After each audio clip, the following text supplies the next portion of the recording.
At my dad's retirement celebration, Mom whispered, "Stay in the back. The important guests are about to arrive." I quietly stepped aside. Then, the guest of honor walked in, looked around the room, and asked, "Where's my former student, Olivia?" My dad went completely silent. "Hello, everyone. My name is Olivia Bennett. I'm 33 years old, and my mother asked me to hide at my father's retirement party. Not because I'd done anything wrong, not because I wasn't invited, but because, in her words, the important guests are about to arrive." I smiled, nodded, and quietly stepped toward the back of the ballroom. 10 minutes later, the guest everyone had been waiting for walked through the doors. She looked around the room, ignored the executives, ignored the photographers, ignored my father, standing proudly at the front. Then she frowned and asked, "Where's Olivia?" My father turned white. Looking back, that single question changed our family forever. But it didn't begin that night. It began long before my father's retirement. Growing up, Dad was respected by everyone.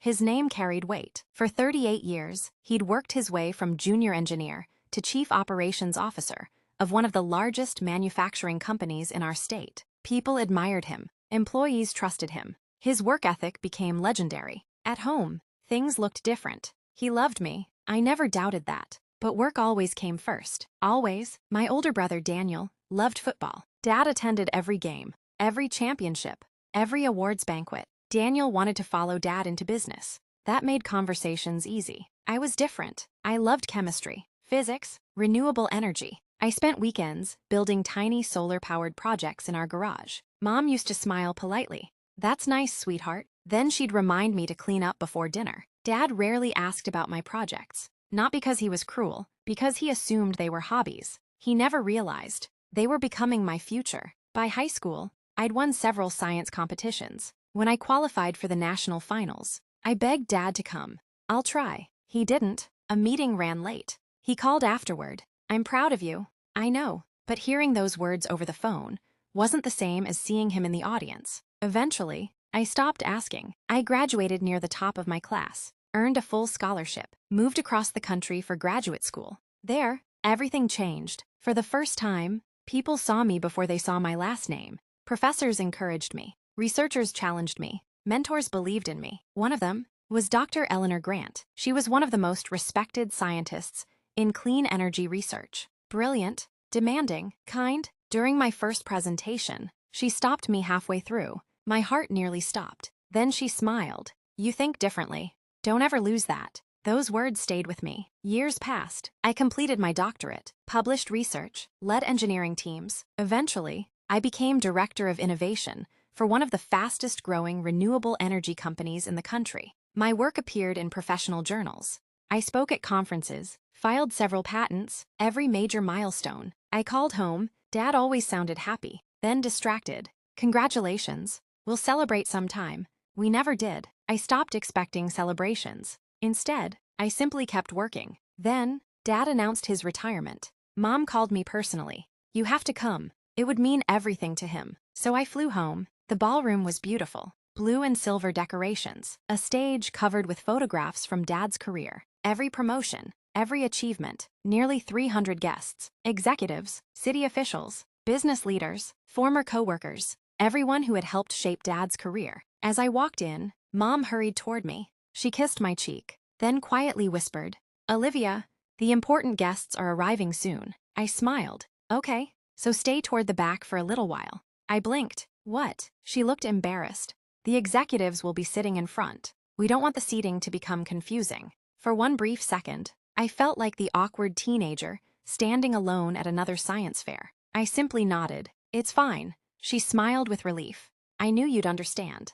I quietly carried my plate toward a table near the back wall, close to the coffee station, far from the stage. Nobody noticed. The speeches began. Coworkers shared funny stories. Executives praised Dad's leadership. Everyone applauded. I applauded too. He deserved every bit of recognition. Then, a sudden buzz spread through the ballroom. Someone near the entrance whispered, "She's here." The doors opened. Dr. Eleanor Grant walked inside, exactly the way I'd always remembered her. Confident, graceful, completely focused. The audience stood. Applause filled the room. Dad hurried forward to greet her. "Dr. Grant, what an honor." She smiled politely, then immediately looked past him, scanning the ballroom. Once, twice, 3 times, her smile faded. She turned toward Dad. I was told Olivia was here. Dad smiled awkwardly. Yes, I think so. Dr. Grant looked genuinely confused. I specifically accepted this invitation because your daughter invited me. Dad blinked. My daughter?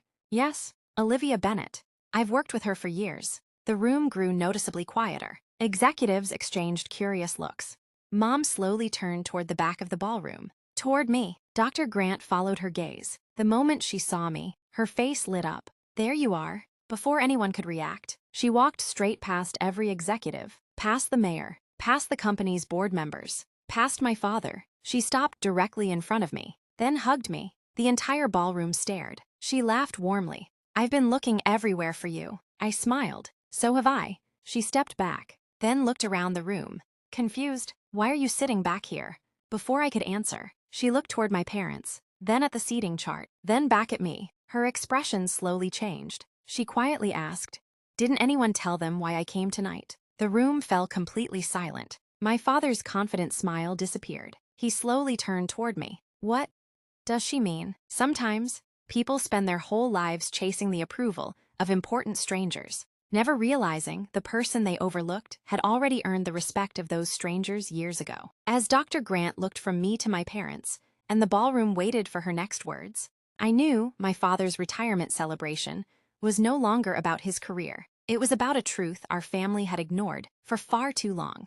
The ballroom became completely silent. My father looked from me to Dr. Eleanor Grant, then back again. What do you mean? Dr. Grant smiled gently. I accepted your invitation because Olivia asked if I'd say a few words at your retirement. She paused. But I also came because your daughter deserves recognition tonight. Every conversation in the ballroom stopped. Dad frowned. Recognition? Dr. Grant looked genuinely surprised. You don't know. My father slowly shook his head. No. She turned toward me. You never told them. I smiled softly. I didn't think it mattered. Dr. Grant laughed quietly. It matters. She walked to the stage, took the microphone, then looked directly at the audience. I had prepared a speech celebrating Mr. Bennett's remarkable career. She smiled toward my father, and he absolutely deserves that recognition. The audience applauded. Then she continued, but before I speak about retirement, I'd like to tell you about the future. Everyone listened. 5 years ago, a young engineer joined one of my research projects. She asked difficult questions. She challenged ideas everyone else accepted.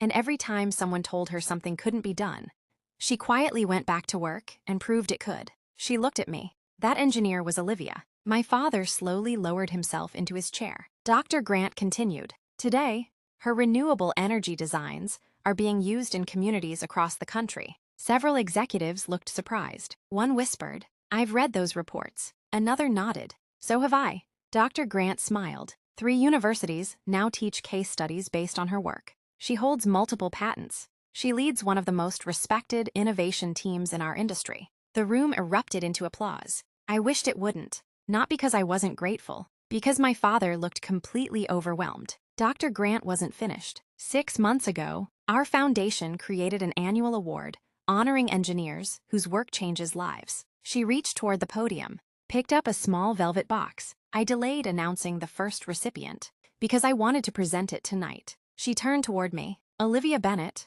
would you please join me? My legs felt strangely heavy. The audience stood, applauding. I slowly walked onto the stage. Dr. Grant handed me the award, then quietly said into the microphone, "Congratulations. You earned every bit of this." I whispered, "Thank you." She smiled. "No, thank you for reminding all of us why curiosity matters." The applause lasted almost a full minute. When it finally quieted, Dr. Grant looked toward my father. I've attended many retirement celebrations, but tonight is unique because very few people have the privilege of seeing 2 generations make meaningful contributions to the same profession. She smiled warmly. "Mr. Bennett, I hope you're as proud of your daughter as the rest of us are." The microphone wasn't near my father, but everyone heard him anyway, because the room had become so quiet. His voice cracked. "I am." He stood slowly, walked onto the stage, stopped directly in front of me. For several seconds, neither of us spoke. Then he quietly said, "I'm sorry. I spent so many years chasing promotions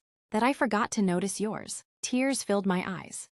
I know. I kept thinking there would be another conference, another award, another chance. There wasn't. He nodded. I missed too much. I smiled gently. But you're here now. He wrapped his arms around me. The audience applauded again, not because of my award, because they had just watched a father choose humility over pride. After the ceremony, guests surrounded us. Several executives introduced themselves. One laughed, "So you're the Olivia Bennett. I've been trying to recruit you for 2 years." Another smiled, "We're using your research in one of our newest facilities." Dad quietly listened. Every conversation seemed to reveal something else he never knew. Finally, he looked at me. "Why didn't you tell me?" I smiled sadly. "I did. I called. I sent articles. I mailed invitations to conferences. You always said, 'We'll celebrate sometime.'" His shoulders fell. "I remember. I just said never made the time." I squeezed his hand. "You still can." Epilogue. Soft piano becomes warm and hopeful, carrying the quiet peace that comes when love finally learns to pay attention. 2 years have passed. Dad still keeps the photograph from that night on his desk. Not the one of him receiving his retirement plaque, the one of us standing together after my award. Whenever visitors ask about it, he smiles proudly. "That's my daughter. She's changing the world." Sometimes, he tells the whole story, including the part where he almost failed to see me. He says that's the most important lesson. Mom changed too. She no longer worries about important guests. Whenever our family gathers, she makes sure everyone has a seat together. Not because appearances matter, because people do. Dr. Grant retired last spring. Before she left, she handed me one final handwritten note. It read, "Never measure your worth by where someone asks you to stand. The people who truly recognize your value will always make room for you."